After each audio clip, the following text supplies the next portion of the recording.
Hello and welcome back to Tracking Networth with Yappy. So we're gonna keep it short today because I have a lot of stuff to do in the weekend. But hooray!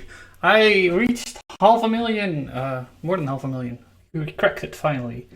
That's the really good news, I guess. Well, I mean, it's just a number, right? It doesn't really change anything about my goals or whatever. But hey ho, Vero left. Unfortunately, that's the bad news. So essentially, what happened is that she was just not interested in me, and after a while I just asked her like, okay, if you want to date other people you probably should move out, and it didn't take her very long to move out, so yeah, that's over. I made another video about that if you're interested, but you can watch that. Okay, so like at my job, so the professional stuff, the project is taking off. So we onboarded a construction site from one factory, which we already had, like that was our one customer. But it will be technically we have two customers, but like from the same graph. You know, you got a construction site and a factory. But then we are also onboarding like an entire group essentially with multiple factories and multiple construction sites. And yeah, that's like really, really big. So there's like no chance anymore of this stuff being cancelled. And we're building prisons in the UK. Hey. But there may be more good stuff coming up for that in the nearby future. Okay, so let's move on to the numbers. So today we're starting off with just the overview. So our goal is still lean and fire progress, and the first thing we need to do is pay off all this debt. And you may have noticed from last week or from last month that this number has gone down significantly because we essentially paid off a chunk of debt. Yeah, and then the second part of the lean fire goal is to get 100,000 in stocks, and it's essentially like to give sufficient income that I can be lean, financially independent. So like the overall strategy is still here, so we're just like focusing on paying down these fixed costs, so that's essentially like debt and whatever. Okay, then net worth, we can see the graph has shot up, and that's because we now got the WOZ valuation. And this means that so every year the government decides from last year how much your house is worth, and I just used that government assessment to decide how much my house is worth, because I think it's quite reliable. Well, it's like a little bit lagging, but it's quite reliable. And they do like, you know, they actually like look around in the markets and do calculations and stuff, so I don't have to do it. It's like a nice government service for me. And then yeah, we started in the first quarter of the 500 to 600,000 progress. So like yeah, it's this overview. We can see like in the beginning we spent like oodles of times just to get 100k increase, but it has gone down recently quite a bit. And this is because we got houses that appreciate a lot in value, which is mostly by luck, like and also our income has gone up significantly since then. So you know, there was like a period here where I was working on my own startup, which essentially meant that I had no income at all. And yeah, now it's full-time working, and we're getting like a significant chunk of money every month because we're working. Okay, so then finally this thing I want to show is like, if I zoom out a bit, it's this overview of real estate and shares and stuff. So this was like 4 months ago, and you see the share of cash slowly increasing, and now it has gone down again. So, and the real estate has gone up in the pie. And this is something we actually don't want. We want to have like a better diversified portfolio of stuff. Yeah, currently we're just focusing on debt first because that will help us with our financial independence goal. But yeah, we get like, we'll theoretically get better returns if we mix them. So if we mix shares and real estate, and that's like something which we will do down the line. And like a large chunk of these shares are actually from Superseed. So when I worked there, it's like a reinsurance company, or like a reinsurance technology company. When I worked there, I got equity for the job. My current job, I don't get any equity. So yeah, it's like as part of the compensation package. Okay, let's zoom in here. And we can see the income and expenses for the business. So we got, you know, it's the monthly compensation for the work I do. It's 11k. We had like a large amount of business expenses, and that's because I went to London and I helped setting up the site. And yeah, so most of that is paid by them. But you know, if I go out to eat and stuff, that's of course on my book. And yeah, London is quite expensive. So I think I spent around 500 or 600 euros on just like food and just getting around London and stuff like that. But yeah, that's fine. And then with Varls, that's just like compensation my business pays to myself. So this is like private income. And then we get a gross profit of around 6,500. And you know, we eventually have to pay this tax of around 20%. So we got like a net profit of 5,200. Okay, that's good. Business assets and liability. Yeah, so N26. Yeah, I've decided actually that I'm going to move towards trying to close this bank, even though it will be a bit of work. I'll just do it by one, essentially. So service by service, I'll cancel them, and they're like a pain in the, like one of this is like an insurance company I have to cancel. Another one is like the internet connection. I also have to cancel that. But once I get those canceled, then, or like I need to move them over to another bank.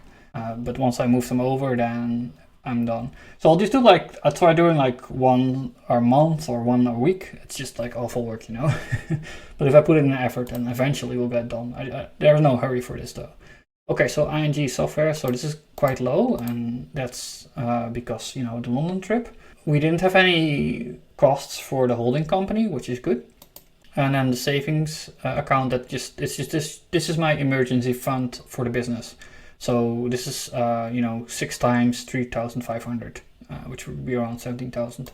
And then the stock account. So this is going up because the Russian ruble is appreciating in value currently, but we don't know the live. We're no longer getting live updates of what actually the stocks are. So this number may be a lot lower than this, but yeah. And then this 18,000 is the money I put into the brokerage account back in. Yeah, so I changed the brokerage account to no longer be a bond and to be stocks, and essentially to support my pension. So this year I didn't put anything in my pension account, but instead I put it into this brokerage account, because apparently I can use my brokerage account to deal with pension as well. It's like the flexibility of this split setup, which is called a BV. Okay, then private income expenses, and here stuff gets a little bit wild. We can already see it here. So private income, this is like the money we got from the business for just doing our job. And then we got income taxes, which is around 12% because we get a quite low amount of income. And this is like part of the business split up. Like normally you would probably have to pay more taxes, but because we split up business like this and we're like also self-employed, we get this amount of taxes.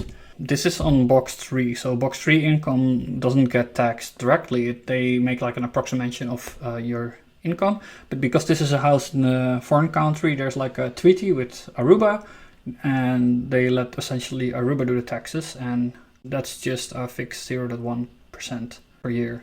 So yeah, actually we are quite tax efficient with this Airbnb income. So there's like no, this is like net, but we still have like, well, it's gross because we still have to manage our costs, and we also have the running costs. But if you subtract both of those two, then we end up with 2,500 for the month of February, which is really, really good.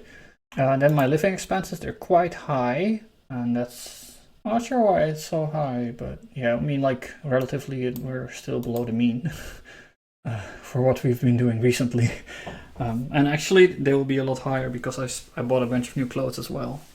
There may be some of this from the clothes. But yeah, like I was just wearing essentially broken clothes, and that's just no way to come across nicely. So the debt payments, they went down because we no longer have that. Aside this, so this is the 29,000. We paid down 3,700, or actually 37,000. We paid out 37,000, but we also borrowed 8,000 from the business. So we end up with only 29,000. So in the future, this will be remaining at 1,600 every month because we paid down one of the major components of the mortgage for Aruba. Okay, so because of this massive debt payment, the remainder is minus 26,000. That's fine. Yeah, this essentially means our bank accounts have been sacked, like our entire saving account has been emptied. But the net income is 5,700, which is good. Maybe we can also do minus 29,000 to show that, yeah, we actually have a positive remainder this month. But due to the massive debt payment, it's not positive. So the net income is 5,734, and the part of Airbnb is 2,672. So we're actually doing really well for Airbnb income. It has been really good actually. Suppose we need to subtract this 200 too, because we had some improvements on the house, like minor improvements, like better lighting when you're sitting at the pool and stuff like that. So actually, like, people are not complaining about these things, but we noticed ourselves when we were sitting there that it's just not optimal if you're sitting in the dark. So we fixed those issues, and it's just like small improvements, but they matter a lot. So generally my strategy with Airbnb is that I mostly only fix things that people are complaining about. Yeah, this people didn't really complain about, but we noticed it was annoying. And I feel that if you find something annoying, like you're actually bothered by it, then you should also address it. So, I mean, we were complaining about it. Yeah, so cash 35 euros. I still have like 35 euros somewhere here. And then we got our checking account, which is a bit high because I try to keep it above 6,000 these days instead of 5,000.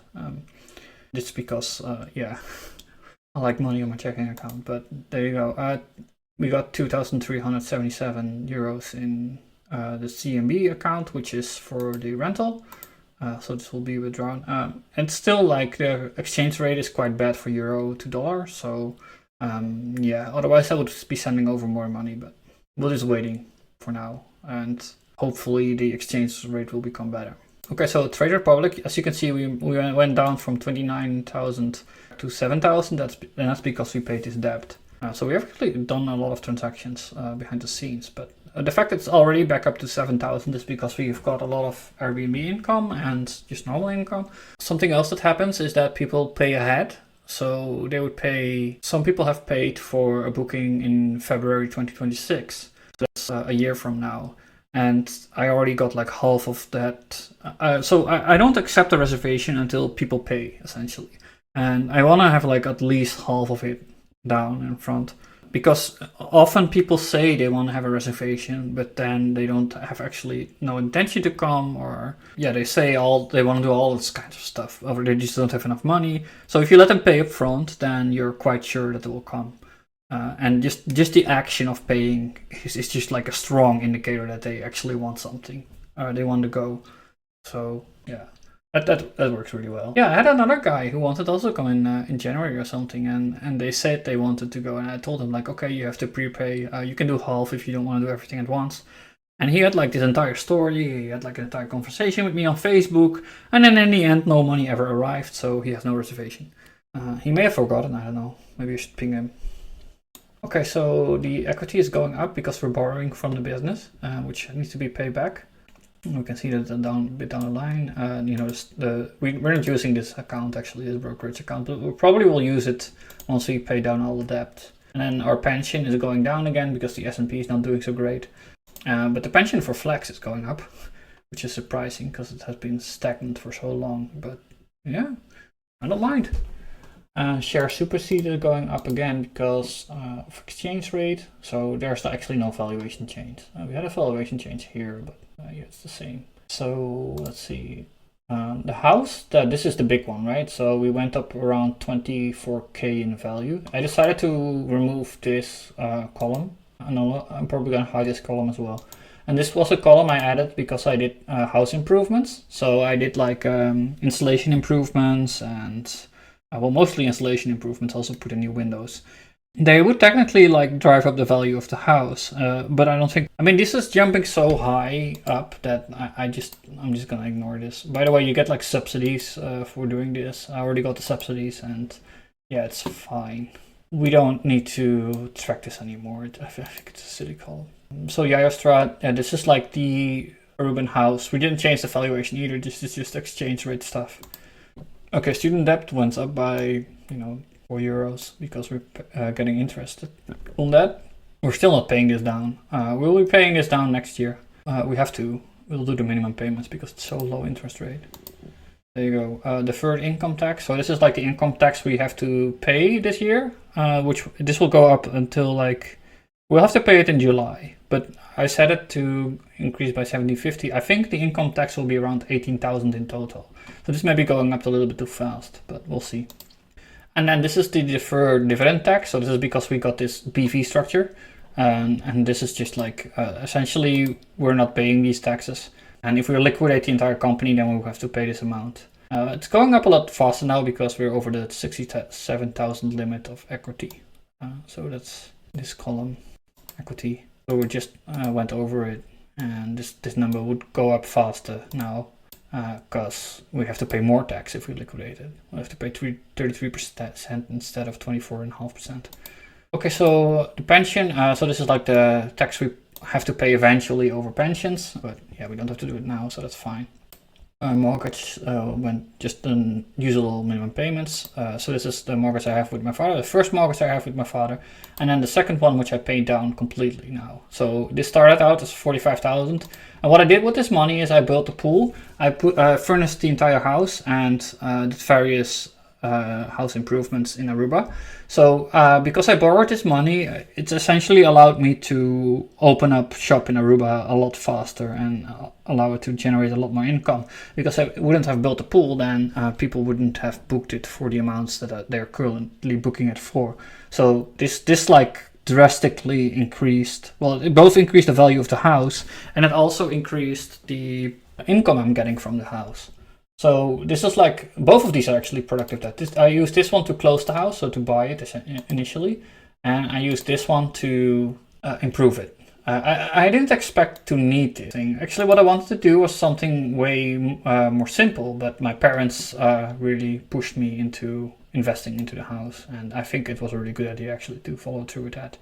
Because yeah, we're getting a lot of income from it now, so that's good. Yeah, one thing to keep in mind that this valuation we're currently using for Juist probably does not include the improvements we made for this 45,000 loan. So it could be that the valuation actually is a fair bit higher than what we're having here. But I'm like very conservative with just increasing valuations of house. So I use the government valuation here, and I don't have a government valuation here. So I'm just like using the bottom, like lowest estimation. So I guess this is like, what, 300,000. The only reason it's 300,000 is because the currency is so low. But yeah, I think initially I put it on 250,000. Okay, so this is paid off, and you can see that instead of 37,000, we now get 26,000 of borrowed money from the company. Yeah, because we borrowed the money from the company to actually pay this off. We got 11k of our own money into it, so we're not borrowing that. That's good. Actually, like, I didn't expect being able to pay this off in February. I would expect this to be paid off in March or April. But the fact that we did it in February is great. That's like ahead of my plan. And the reason I expected it to be in March or April is because I just calculated the income I would be using from my work. But of course, I also get Airbnb income. So yeah, it would be that speeds it up by like a month or two. Yeah, I don't know when I will be able to pay this one down because we're currently saving up for the income tax, so around 18,000. We need to have around 18,000 on our savings account here to pay that down. And probably I will keep on borrowing money from the BV to put into the Trade Republic account because this will allow me to get more interest. So yeah, it's just that. And then finally, this is the loan, the 0% loan we got from not a government, but like some foundation to help people privately insulate their house. And I used that. At the time, I was still below the income threshold for 0%. So I got like quite lucky with that because the year after my income jumped up to the point that this wouldn't even be available for me anymore. So yeah, I'm just doing minimum monthly payments on that as well. 8,523. And a credit card, yeah, this is for the clothes I bought. Various clothes, new pants, new shoes, all of that stuff, because a lot of my clothes were broken. Just like, you know, they were like various things. You couldn't even bring it to a second-hand store anymore, which is broken. Yeah, so the assets went up so much because, I mean, you would expect them to go down because we paid back a debt, right? So the cash would go down. But they went up because the value of the house increased. It's the primary reason. And then the liabilities, they went down drastically because we paid down the debt. And we can see the difference is actually 38,000. So this is a massive jump. I actually initially thought that we wouldn't be able to crack. I wasn't sure we'll be able to crack the 500k from just the value increase because it was only 25,000. But we got 14,000 of other things as well. I think it's just currency bullshit though. Okay, so first of all, debt ratio is now lower than it has essentially ever been. By far, we've never been this low. We used to be a debt ratio of 202 because of the student debt. Yeah, and I worked and got it down to 1, and then it went up again. But yeah, 0.36 is really good. What we want is to pay down all the high yield debts. I don't mind having deep debts that are around 0%, right? But yeah, if they Costs a lot of money to own, then I don't want them. So quick cash went down a lot because, you know, we paid down that. So we have less quick cash, obviously. Liquid assets also went down because, you know, we paid down the debt. There's a theme here.